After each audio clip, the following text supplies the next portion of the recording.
আর মাত্র হাতে গোনা কয়েকটা দিন, তারপরে বল্লা রক্ষা কালী পুজো। জোর কদমে চলছে প্রতিমা নির্মাণের কাজ।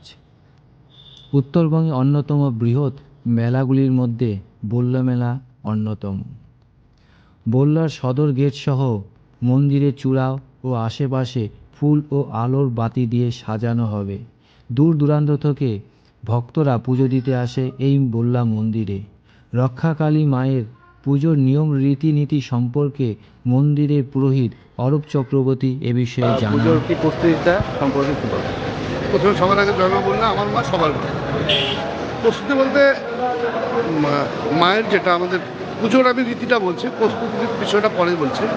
পুজো আমাদের হয় হচ্ছে রাস পূর্ণিমার পরে যে শুক্রবার পরে সেই শুক্রবারে আমাদের মায়ের পুজো হয়। এটা হচ্ছে মেন তিথি, রাস পূর্ণিমার পরে শুক্রবার।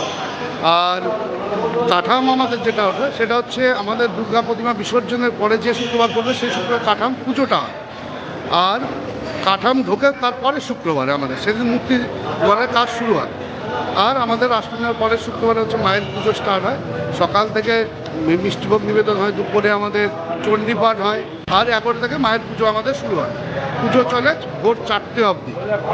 আর আমাদের পুজোর রীতি বলতে যেরকম আমাদের সারা বছর অন্নভোগ হয় মায়ের কাছে, কিন্তু আমাদের সেই দিন বিশেষ, সেই দিনটাতে আমাদের কোনো অন্নভোগ হয় না। সেদিন আমাদের মিষ্টি মিষ্টান্ন, ছানা, মাখন, ক্ষীর, দই, এইসব ফলমূল, নৈবেদ্য, এইসব দিয়ে আমাদের পুজো হয়। আর মায়ের সবচেয়ে পছন্দের খাওয়া আপনি জানেনই, এখানে হাজার হাজার টন আমাদের বাতাসা বিক্রি হয়। সেটা হচ্ছে আমাদের মায়ের সবচেয়ে ফেভারিট প্রসাদ।